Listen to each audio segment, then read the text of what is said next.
Hello, it's me, Bidemi. Thank you for pressing play. Whether you're a long-time subscriber, a new follower, or you found the Big Picture podcast because someone shared an episode with you, it truly means the world that you're here right now.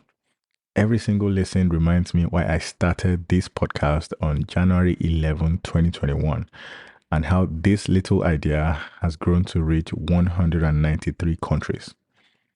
My mission here is simple: to help you build a healthier relationship with technology, from the devices in your pocket to emerging technology like AI, so that we can all live smarter, safer, healthier lives. I do that by facilitating thoughtful conversations with builders and business owners who are solving real problems in society, and by doing deep dives into timely topics across tech, cybersecurity, and everyday life. So if that resonates with you, I would love your help. First, tap follow or subscribe right now. Less than 30% of regular listeners follow the show, and joining them ensures that you never miss an episode while helping the podcast reach more people who need it. Second, please share this episode with one curious friend or relative. Text it, post it, or drop it in your group chat. Your share is how this community grows. I promise to keep showing up every week with practical insights, honest questions, and guests you actually want to hear from. Always striving to make the show as good and useful as it can be. Thank you for being here and for spreading the word. Let us keep making sense of technology together.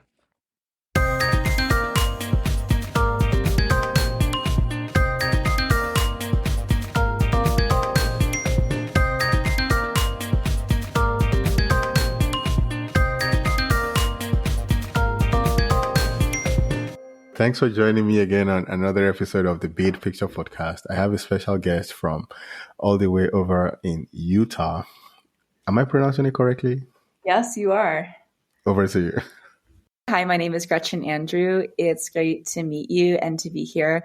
I am a fine artist who has a new series called Facetune Portraits, where I look at the invisible scars of social media filters and the way in which AI is impacting our expectations of ourselves and other people, particularly around our bodies and faces.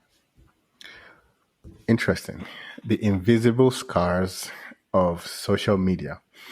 I'm assuming most people listening understands what that statement means. And to just pivot and deep dive and just jump off from there, what are Facetune portraits, and what did you want people to feel the first time they saw them with regard to the invisible scars of social media? So a lot of us are familiar with filters, beauty filters. Sometimes they're called Facetune. There's one on Zoom called Touch Up My Appearance. They're built into a lot of cell phone cameras. And what they do is they change our faces and our bodies to make us look prettier or more manly or more professional or younger. And what I do is take that normally digital and invisible process and make it physical by having a robot apply it into wet paint. Instead of, when we do it digitally, it invisibly moves pixels around.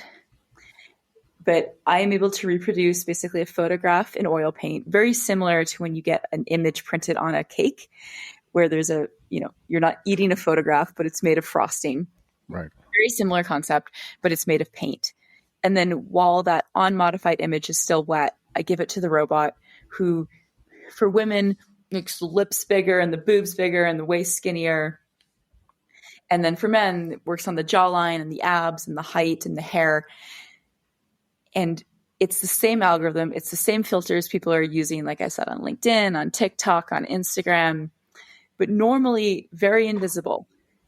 And now by seeing these literal scars that get made on these photographs, on these paintings, we can say, this is where AI is telling me that I should be different. Wow.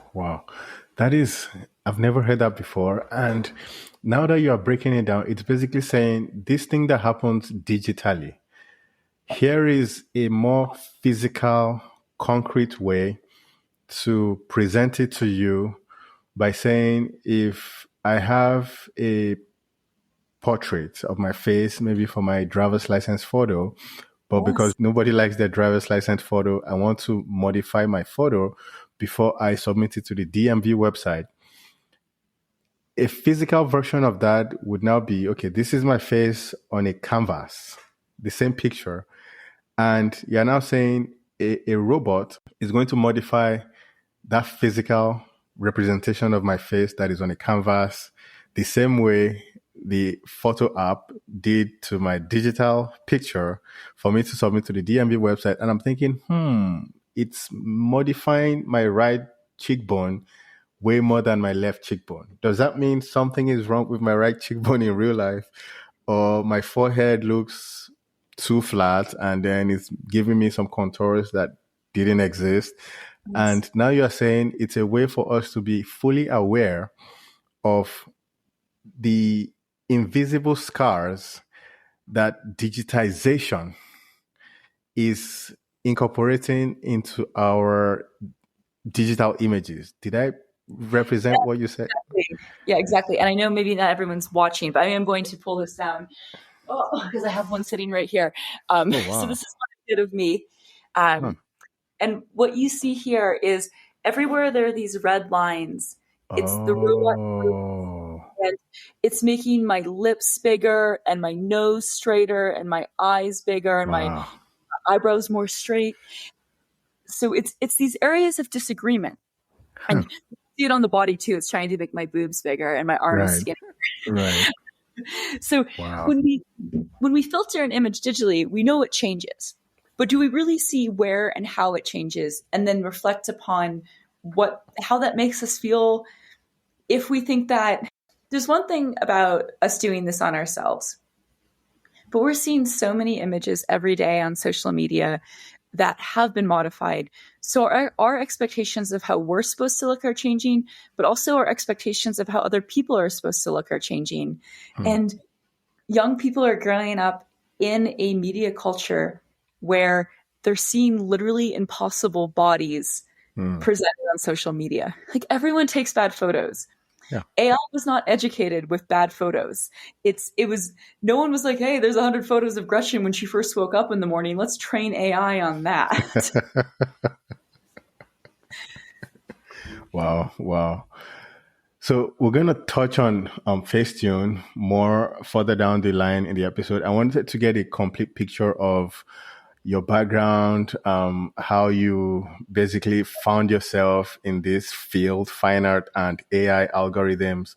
So to rewind just a little bit, how did studying info systems, am I correct, at Boston College? And I believe you also ran track. Yes. So info systems, you are an athlete. How did those two things shape the way you see systems and the interaction of systems with power, if I can describe it that way?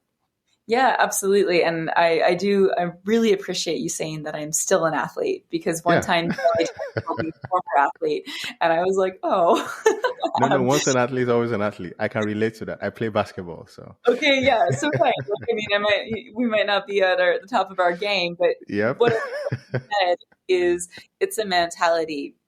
And as an athlete, you learn to be very aware of your physical body, to be in tune Mm, with your physical body. So I grew up in a way where I would never trade sensation and information that my body is giving me for external perception. mm, And so many of these modifications that are happening digitally, people are now going to plastic surgeons, to injectable cosmetics where lips get bigger and uh, you know everything, the expectation of how we're supposed to look through these filters has come into our physical life, and people are trading literal sensation in their lips mm, for what looks better on a flat screen. And so I think the biggest thing about athletics is I have a very close relationship to my body, and I think it's something that you do form over time, that we're not necessarily born with that, not in this culture at least. And I think a lot about how we're prioritizing how we look over how we feel. Hmm. And that's a huge implication of the pressure to look a certain way. So you mentioned something I've been a long-term proponent of, and that is look and feel. I was describing recently to one of my friends how look and feel is one of those underrated concepts which applies to pretty much everything you want to apply it to. First of all, like you were describing someone's relationship to their body. I put on a shirt, I put on a sweatshirt, a hoodie, or whatever. There is the way that shirt looks on me. There is the way that shirt feels on me. Other people see how it looks. I see how it looks only if I look in the mirror, but I know how it feels the moment I put it on. If I put it on in a dark room, I know how it feels on me, even before I see my reflection in a mirror, because I'm dressing up in a dark room. So to now expand that to look and feel, okay, what I was describing to my friend was there are people who look successful, but they don't feel successful. And there are people who feel successful, but they don't look successful.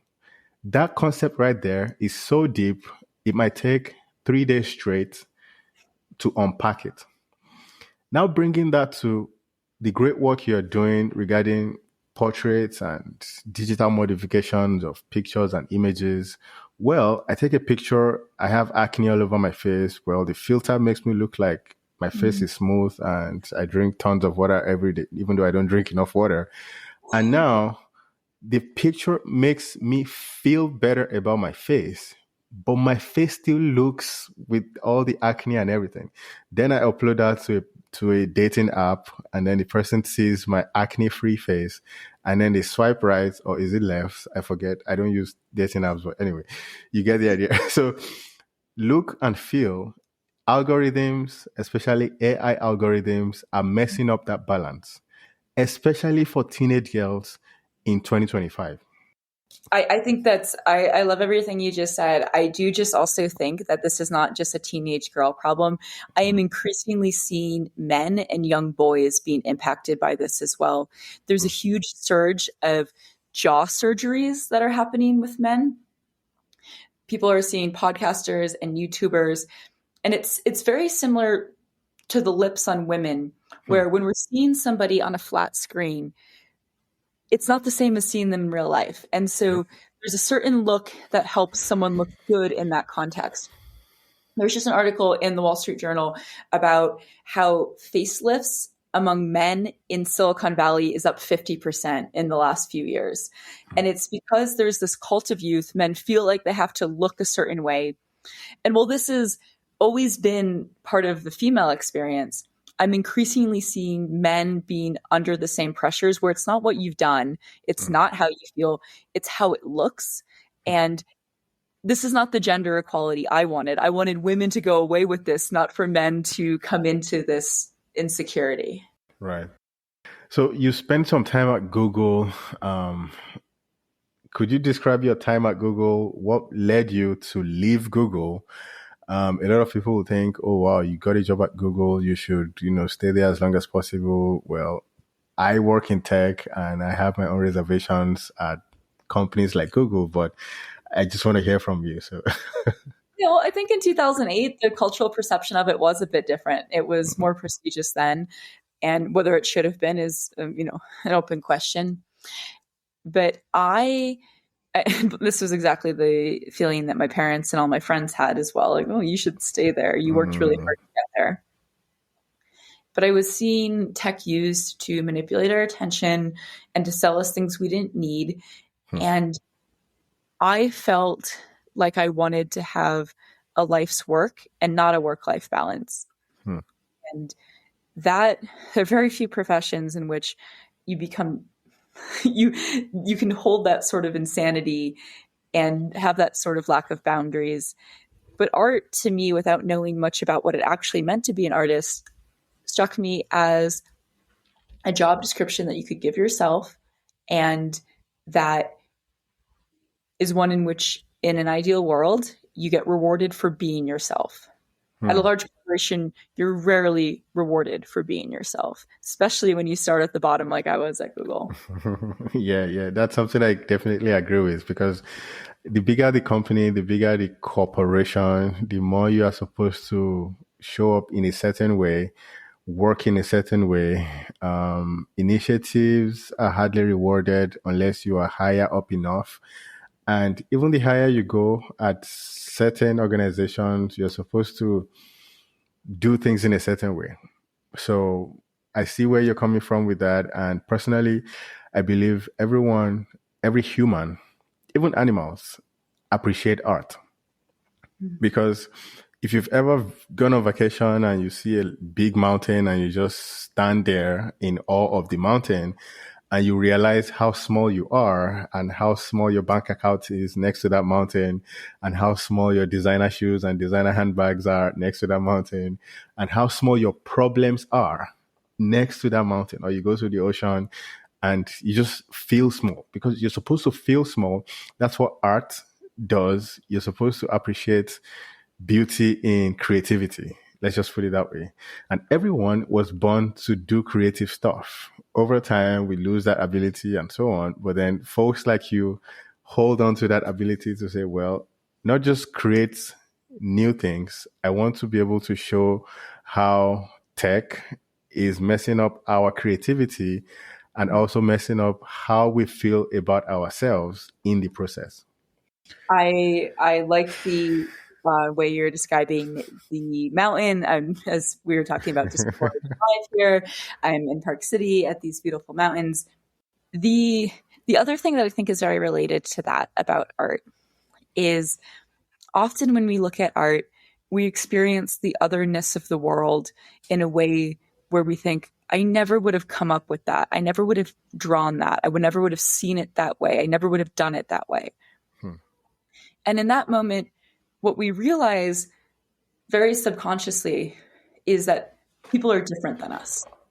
And that expands our compassion. It expands our sense of possibility. Hmm. And it's a reminder that even if we come from the same culture or from very different cultures or from very different experiences, that like the art that I'm making, I sincerely believe nobody else would have come up with because it comes entirely from, whenever I'm trying to make art, if I can't figure out how to make it better, I always ask myself the question, how do I make it more me? Hmm. And in doing that, create what seems to be a very personal experience that becomes the doorway to something universal. Hmm. And I think it resonates with this idea of smallness and also otherness, where that lack of power, that lack of control doesn't have to be terrifying. It can actually be liberating in the same way watching a great movie is, where we escape ourselves, but in a very productive way. Hmm. Wow. Wow. And what you just described, if you try to do something and you're trying to get it to that level where it says, okay, this is good enough, but you can't just get there. And you're like, okay, you know what? How do I make this more me? That showed up for me with this podcast because I've been doing this since January 2021. And a lot of people I know, people I don't know say, why do you keep doing it? It doesn't seem to be a big podcast. And I'm thinking, well, the goal is not to make it a big podcast.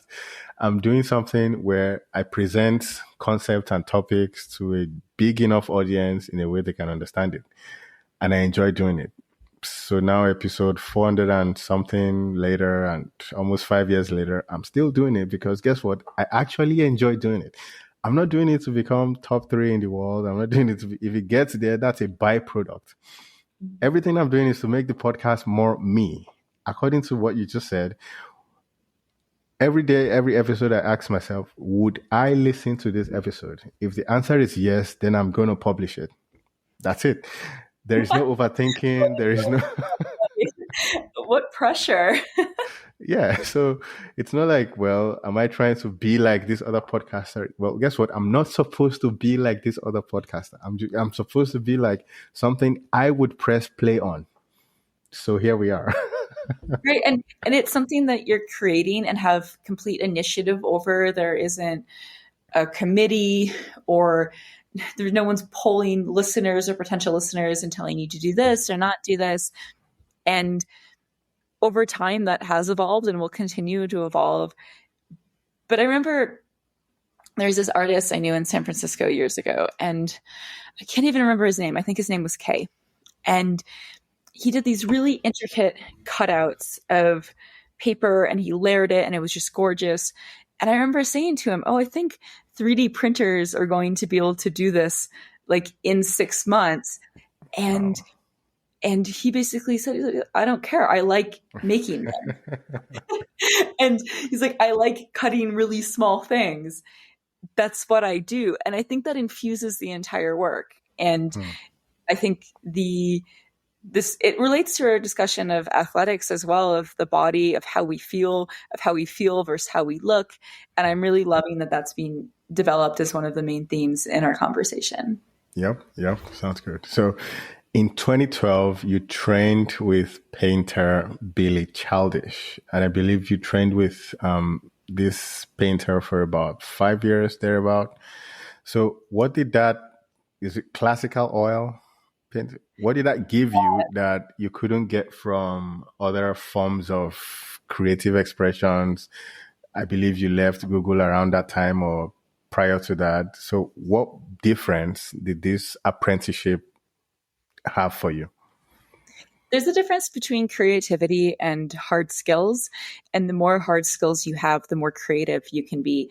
I think maybe thinking of a musician is probably the best way to think of this.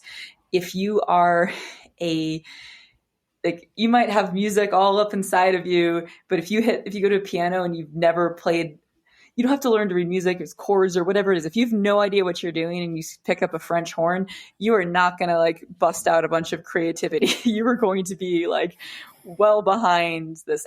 And art is the same. There are, especially in the world of painting and drawing, which is very important to me, there are hard skills and there's craft to learn. And so I learned how to do that. And I also learned what it meant to be authentic, while learning that what it meant for my mentor to be authentic was very different than what it would mean for me to be authentic. And went through processes of adopting his view towards art in the world, his set of priorities, learning not just the craft from him, but the way that he approached the world. But that was just one day a week. 6 other days a week, I went to my studio and was me. But when I was in his studio, I was there to learn what he had to teach. I wasn't there to be me. I wasn't there to be rewarded for being me. I was there to learn the skills and the worldview that he can teach, but then also to leave that and say, what of this is part of me and my story going forward? Nice. So what's one studio habit that you learned or borrowed from him? The regularity of showing up and being there. Yeah, Chuck Close is a different artist, but he says that inspiration is for amateurs. And I love to be inspired. The complete ideas for all of my series have come in moments of inspiration. Like I can remember where I was standing in the garage when I came up with Facetune portraits. But the actual, what brings you to that moment of inspiration, I believe, and in my personal experience, is you go to the studio and you make work, you show up for it like it's a normal job, and you give that inspiration a large surface area to show up in. Like if you're just, waiting to feel inspired, you might enjoy some creativity, but creativity, just like athletics, is a practice, and practicing makes you be able to make better work. Right. And again, that's something I fully agree with, because almost 5 years of doing this podcast every week. I do monologues, I do conversations like this. And I can guarantee you there are times when I've had a cold and I still recorded an episode. There are times when I've had migraines, multiple different migraines, and I've still recorded an episode. So it's more of, like you said, increasing your log surface area, because you show up consistently enough. And now listening to episode 1, I cringe because I'm like, who is this person? almost every week I'm tempted to re-record episode 1, but I'm like, nah, I'm just going to leave it there as a reminder of what you can do to improve yourself with enough consistency. So again, I wasn't doing it to reach any target. I wasn't doing it for any metric. It's more of, I like doing this thing. From when I was cringe to now, I'm comfortable enough talking to different people, and who knows what's going to come next. So to your point, consistency is one big underrated factor. Just showing up to put in the work and then see where it takes you. So that's, again, something I fully agree with. Yep. And within that, the other thing that's happening, right, is what you're doing isn't changing drastically, but what's changing is you. And when one of the differences between someone who makes art and being a professional artist is you push through those blocks where it sort of feels boring, where like the work I'm making is cringe. But what needs to change is often not the work, it's the person making it. And that's what changes the work in the end. But yeah, like I look back, it's like, oh my God, like I made so much bad art, and like not nobody was telling me it was bad, but I look back at my story and the audacity honestly inspires me, even though like that was me, that was 22-year-old me making those decisions. But especially looking back at like a decade or more of really bad art, I'm just like, what? Like, like I honestly think like, oh my God, my poor ex-husband must have been like, when is she? Like, because it's bad not until it's not, but there's sort of like this, like who did I think I was for 12 years making like horrendous stuff, being like, I'm going to be in the Whitney someday. Like there was no evidence. It wasn't like I had this like art scholarship or people were encouraging me. They were encouraging my audacity, maybe. Like that's very attractive. But you didn't have a residency somewhere. Exactly. Like, and even, we brought up my mentor, Billy, earlier. And when I first got an invitation to his studio, he asked to see my work, and I showed him my portfolio, and he just said, "This is so bad." And I just looked at him and said, "I know." And I'm that sort of self-awareness, I think, is you sort of need this double-edged thing of like, I am self-aware that this is bad, but also I have a delusional belief that someday it will be in art history. But here we are. Yep. So you've also been involved in a lot of cool stuff. Again, before we started recording, I mentioned how I was checking you out. And there's this thing you did, search engine art. When did you realize you could shape what the internet presents back to us? Yeah. So I know we mentioned that I worked at Google, and I want to be very clear here. I did not have any like secret inside information about how Google works. I had studied how Google worked during my interview process, but I worked in internal human resource information systems, and we're not even going to explain that because it's so boring. But I worked at a corner of a corner of a corner of this large organization. But I did know a lot about search. I knew a lot about the internet from my degree in information systems. And so when I first started training with Billy, I would put my copies of his work on my website and say, I made these after Billy Childish paintings. So as a person going to that website, it was completely clear that I was apprenticing with this artist, that I was making copies of his work, that I was failing pretty terribly to make copies of these work. But what happened is I noticed that the search engine started picking them up as top search results for Billy Childish painting. Ooh, this is interesting. What's happening here is that the technology is both completely wrong and also not that wrong. Technology couldn't deal with the fact that an actor who plays Hamlet is both Hamlet and not Hamlet. Not Hamlet. And this whole performative simulacrum of Magritte has this painting where underneath it, it's in French, and I'm not going to attempt the French, but it says it's a painting of a pipe. And underneath it, it says, this is not a pipe. Hmm. And it's right because it's a painting of a pipe, but also it is a Not a pipe. pipe. It's not a pipe. And so this whole treachery of images is what that's called, that I started to see within the search engine, made me question the ways in which reality was being created online, but not with troll farms and clickbait, but actually how the entire internet and all of artificial intelligence is built on language. Hmm. And language itself is a very valuable medium where even if we're both speaking the same language and trying to understand each other, misunderstandings happen all the time. Right. There's structuralist issues between words. There's like, we're not going to always agree what rich is and what poor is, what orange is and what yellow is. But that's not how Google worked. Hmm. It said this either is or is not a Billy Childish painting. So I started to play in this area artistically and use the language of manifestation and of affirmation by talking about things that I wanted in my personal, political, and professional life and making vision boards about it. I made it so that when you searched for these things that I wanted, like to be on the cover of Artforum and in the Whitney Biennial and to win the Turner Prize, my artwork, my vision boards about wanting to have those things came up ahead of all of the real winners of the Turner Prize.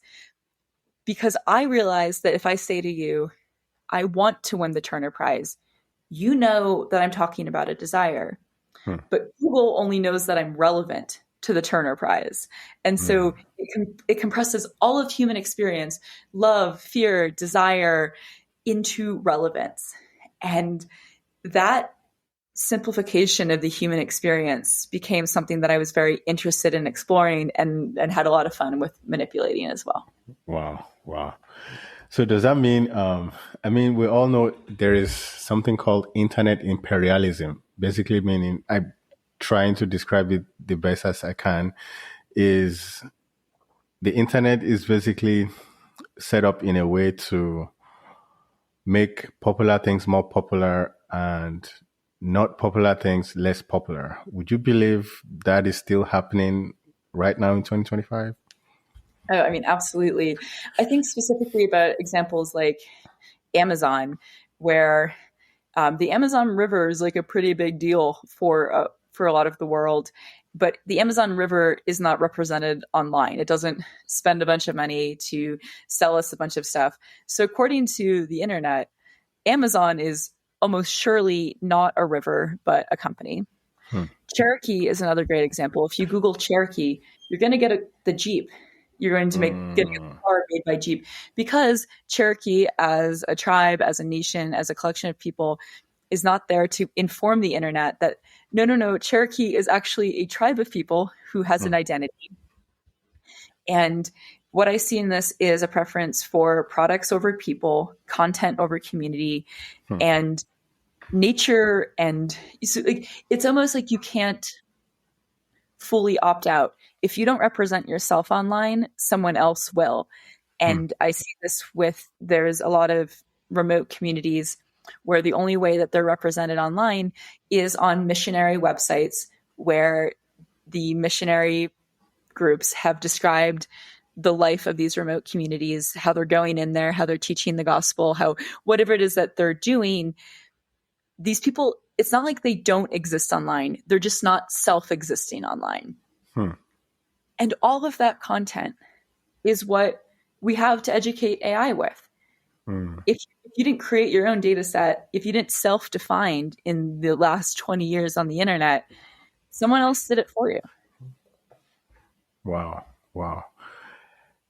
This is a different way of presenting something I've been familiar with for a while. I have an academic background. I came to the US from Nigeria for grad school back in 2012, got my master's, PhD, got another master's in Arizona State University, and so on and so on. If I look myself up on Google, I see certain things.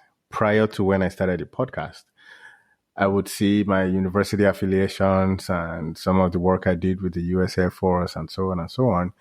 And then around 2021, when I started the podcast, there is now way more content for me online related to my podcast. And then it would take maybe someone looking me up on LinkedIn to see that, oh, he's not just a podcaster. it does all these other things. And it's like, huh.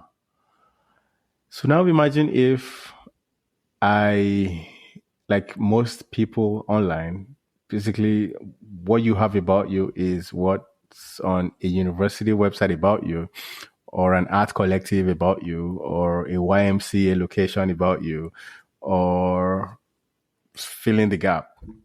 And then people are complex, people are complicated, not just an entry on a spreadsheet on an internal HR database at a multinational global company. Yeah, it's I mean, if you can sign out of ChatGPT and ask it, what do you know about this person, Huh. about yourself? And it doesn't even, like, my reputation is chronically online, and it doesn't get, that it doesn't know my track times because I changed my last name when I got married. It doesn't know a lot of this story. Increasingly with podcasts, I'm sharing more of this story, and this is definitely going to feed AI at some point. Like, that's the whole reason why we're here. I don't know if you knew that, but AI needs so we are here to feed AI information about Wow, wow. purpose. So another cool thing you did was the freeze early. So walk us through the mechanics of how you convinced Google that your works were the most important visuals for freeze early. Yeah, so it was part of this search engine art where this big art fair Freeze was coming to Los Angeles for the first time. And I didn't have a gallery, I didn't have any actual representation at this fair, but it's very prestigious. And so I applied the same method so that when someone would to Google Freeze Los Angeles, my artwork, jankily posed in a 3D model of the art fair, came up as the top search results. And I did this big PR campaign around it. And so the LA Times and all these art presses, it basically stole the press from the first time Freeze came to LA, because I made this comment that was a critique on technology, but also what we call in the art world an institutional critique about how art world power works, what it means to be in the art world, what the gatekeepers are. And I was playing with that sense of power in a way that the art world also sort of loved, because it has this tradition of messing with itself and of self-critique.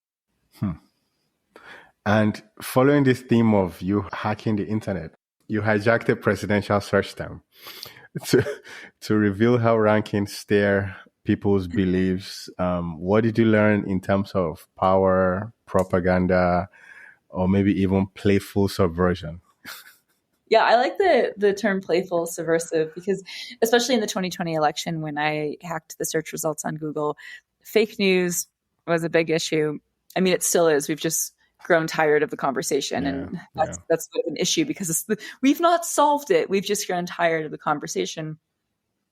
But I wanted to show people, in the same way that I got to the top search results for Freeze and for these other art world things, I wanted to show that really all it takes is an understanding of the underlying systems. I didn't have my own Russian troll farm. I was not messing with the actual election results. I was not, doing clickbait, false information. All I was doing was making a website and talking about what I wanted in a highly structured way that I knew Google would confuse and that people wanted. I wanted people to be impressed with me, but I also wanted them to be terrified of these systems that we rely on. Interesting. Did you get any angry emails from Reddit users or any corners of the internet? Did people know it was you that did it? Yeah, I mean, I made a big deal. Like, I was on CNN to show this, and to be honest, like, Reddit liked it, but Reddit likes it when things get messed with, right? So there's Yeah, something. yeah, It's not establishment, right? So there's that yeah. that helps. And really, the response that I got was very curious, and that's a lot of what I try and do in my work as an artist, is find pathways into people saying, wait a minute, how does this work? Hmm. And I think by understanding more of technology, we have significantly more agency over it.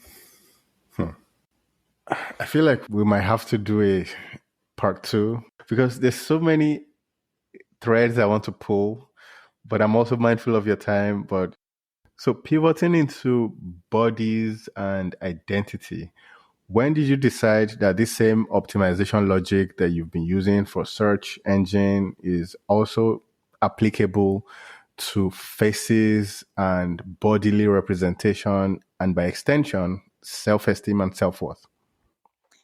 So, because these filters that we were discussing a bit earlier are usually invisible, and the working of a search engine or ad tracking technology is normally invisible, it seems more complicated and powerful.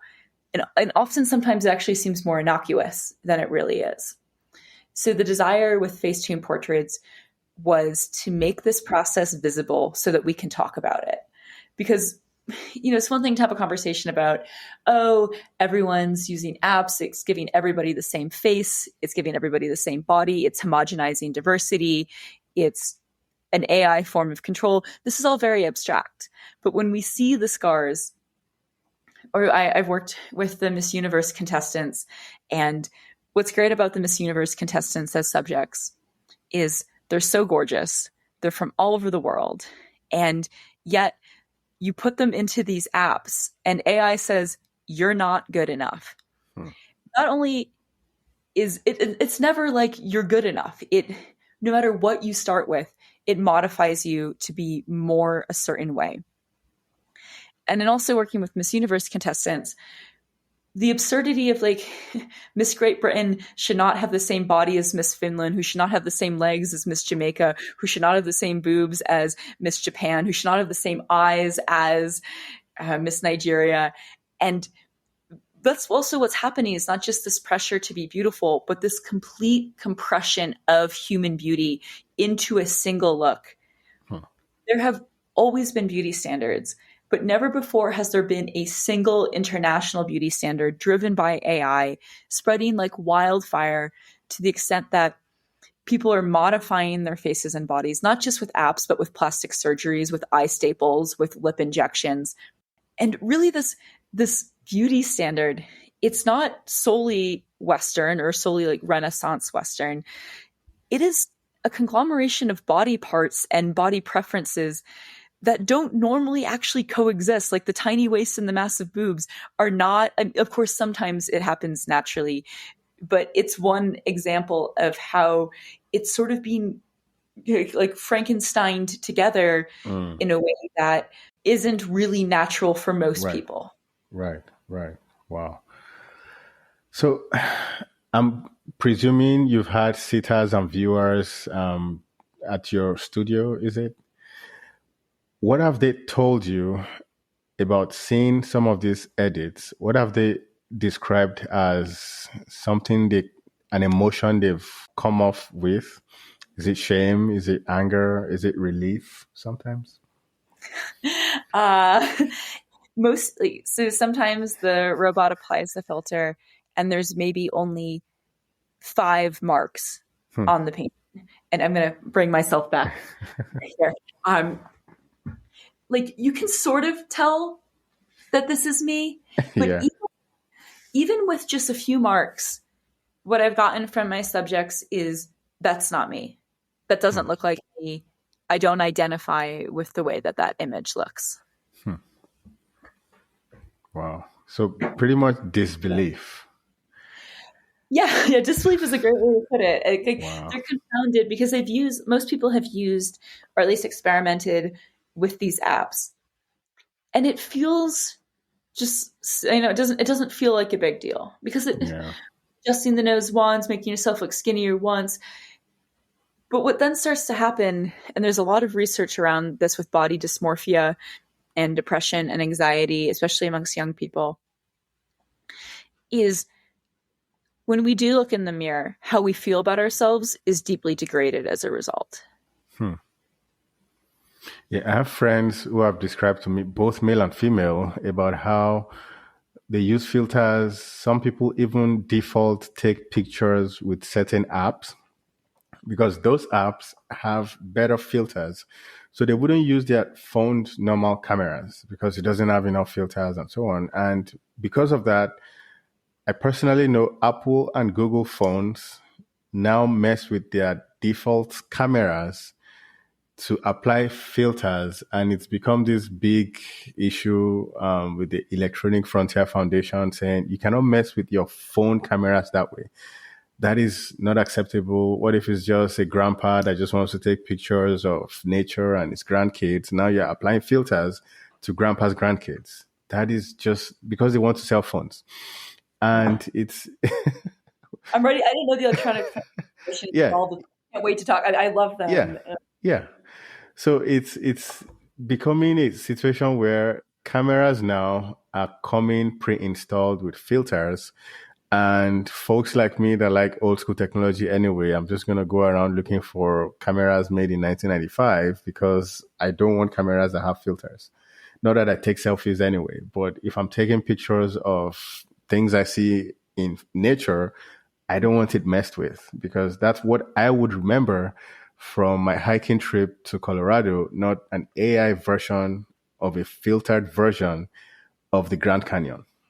I wouldn't want that on my phone. So, to be honest, it's also a little bit more complicated than all of that because anytime, whether it's this camera right here, whether it's this camera, which is an iPhone one, or like this camera, which is an Android one, if you take the exact same photo with old cameras, new cameras, the images look different because with a digital camera of any kind, you are transforming, you have to make an algorithm that makes decisions about the image. Increasingly, the decisions are meant to flatter us or make us look prettier or smooth our skin. That's one set of decisions.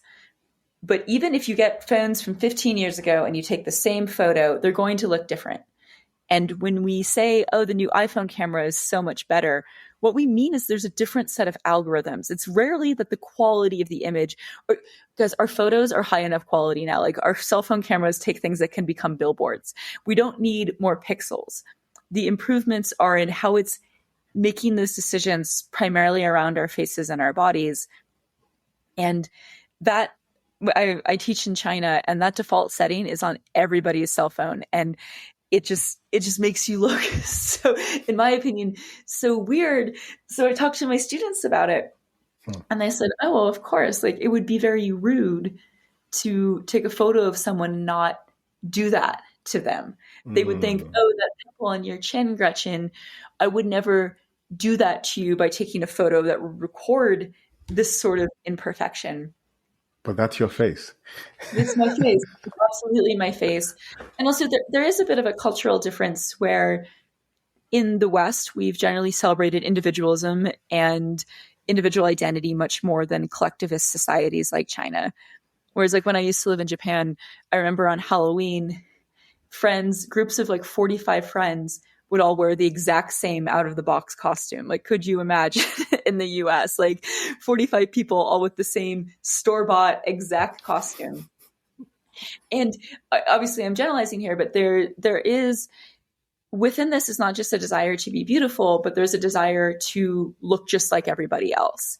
And that's it's a much longer history in places like China, but it is something that I'm increasingly seeing us in America wanting to fit in, wanting to be accepted, wanting to have not just the same handbag, but the same lips as our friends.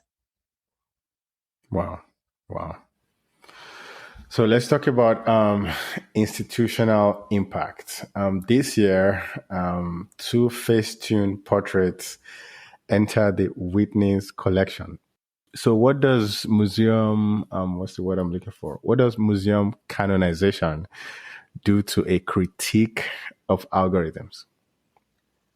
That is a great question, because what's great, besides I'm having a wonderful personal year, like, for those who aren't in the art world, this is sort of like being inducted into the Rock and Roll Hall of Fame. It's like, does not usually happen this young. It is a huge moment for me, but it's also being celebrated in the larger community of people who work with AI, who work with algorithms, who work with digitally informed art, because it means that one of the major museums in the world, the Whitney Museum of Art, is investing and thinks that these conversations that we're having, this exact conversation, is important, not just today, but within the history of our understanding of ourselves and the history of in my case, in portraiture, portraits have always reflected values of the time and the particular way in which my work brings in algorithms, robotics, and AI, and what it says about the moment that we're living in is now part of art history forever. The Whitneys legally now agreed to take care of these paintings in perpetuity.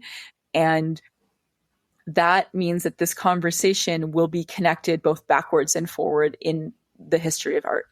Nice, nice. Again, congrats on that achievement. And for those who are not familiar, it's kind of like, I want to say, winning the Nobel Peace Prize. Is it the same I don't now? know, literature prize, maybe. That's what I had in mind. Nobel literature. Yeah, you get the idea. So, so as that now changed how platforms treat you, you've been in the Whitneys and so on. Yeah, a lot more people take my phone calls. That is a real that is a real thing. I'm selling more art. Nice. But even still, like I think it one of the main things it's done is how I treat myself and my own urgency. I feel it's one of the things that when I reflect on before this happened, I would ask myself the question of if I knew I was going to make it, what would I do differently? It's another way of thinking, what would you do if you knew you could not fail? If you knew you were going to succeed? And the answer always comes back to me that I would enjoy the journey much more. What feels hard is when effort or sacrifice or really hard work feels like it's in some way going out into the world and not changing yourself or the world around you. I think both of those things are very valid. A lot of the times the impact becomes we have to become the sort of people, and that personal transformation is a huge part of, I think, any career, any interesting career. It's really all just self-actualization masquerading as business or a podcast or as an art series. And so I'm thinking a lot about having time be on my side and making decisions that come from that place of validity and confidence where I don't have to run around and do everything, because I can now let myself not slow down, but focus. Because like when you don't know if you're going to succeed, you do 50 things hoping that one of them hits, right? Like and I'm ready to do fewer things, but better and deeper. Yeah, and that's something that I can also relate to, because it's one thing to build systems, and this is something I preach to everyone I know, especially people younger than I am, that it's easy to think doing 500 things would guarantee that one of them makes you successful. However, I have a contrarian view saying if you set up systems that incorporates consistency with hard work and discipline and all the good fancy adjectives that people preach, you are more likely to build something at your first, second, or third try that would be successful, instead of doing 500 things, because that would even dilute your focus. So once you have that structure in place that says, I have tenacity, I have discipline, I'm able to focus without distraction, I am consistent, I can show up whether I have a migraine or a cold, and all of those things coming together can even show you where to shine your focus to. Instead of going to medical school, maybe you're supposed to go to a trade school, and that would make you popular and successful. And again, back to the look and feel conversation, you would actually look and feel successful rather than doing 500 things. And on Instagram, you look successful, but at night, when you're about to go to bed, you don't feel successful. So that's just my own 2 cents. Yeah, I like that. It's sometimes a lot harder to do and to feel. But it reminds me too of when I was applying to jobs out of school, and like we've already talked about, I got the job at Google. That is the only job I got, and you would think that if you were in 2008 being hired by Google, you would have all sorts of offers. I had zero other offers and I had applied other places, but that was the job I wanted.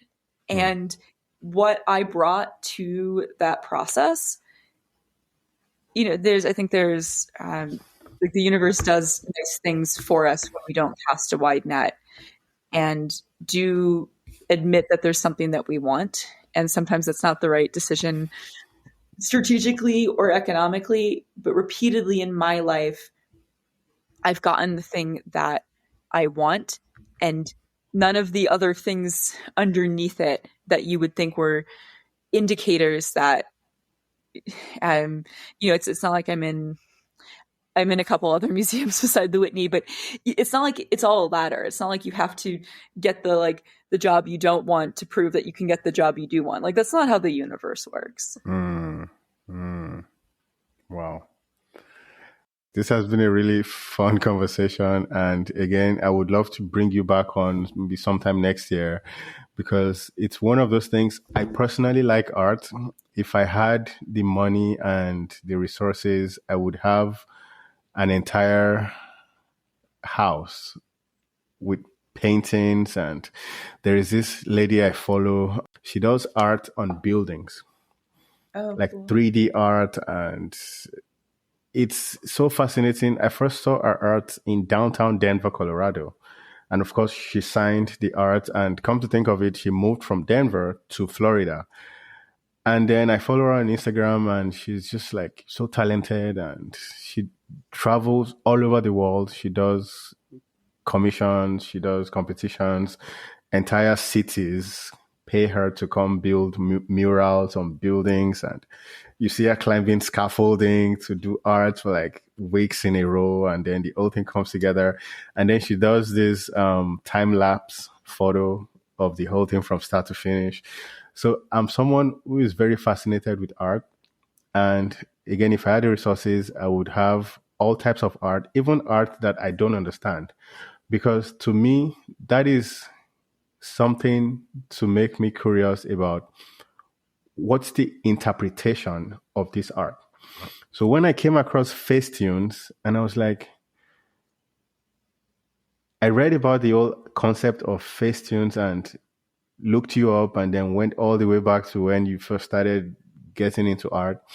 And I was like, oh, this is one of those art pieces that is expressing the artist's personality.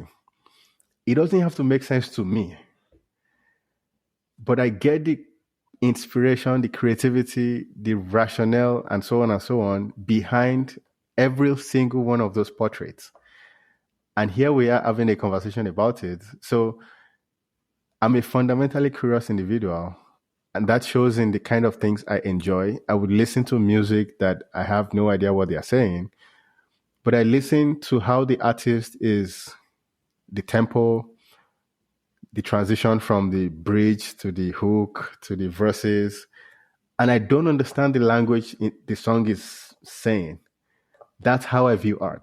I don't have to understand why you got into this particular art genre, but then I get the message you're trying to pass across. So that's what brought us here today. So thank you so much.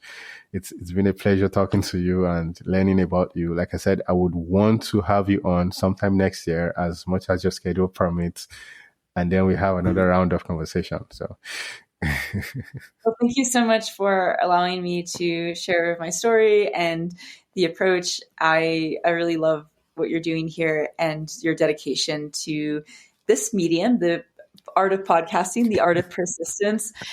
And yeah, absolutely. Let's do this again. thank you so much. Talk soon. Bye.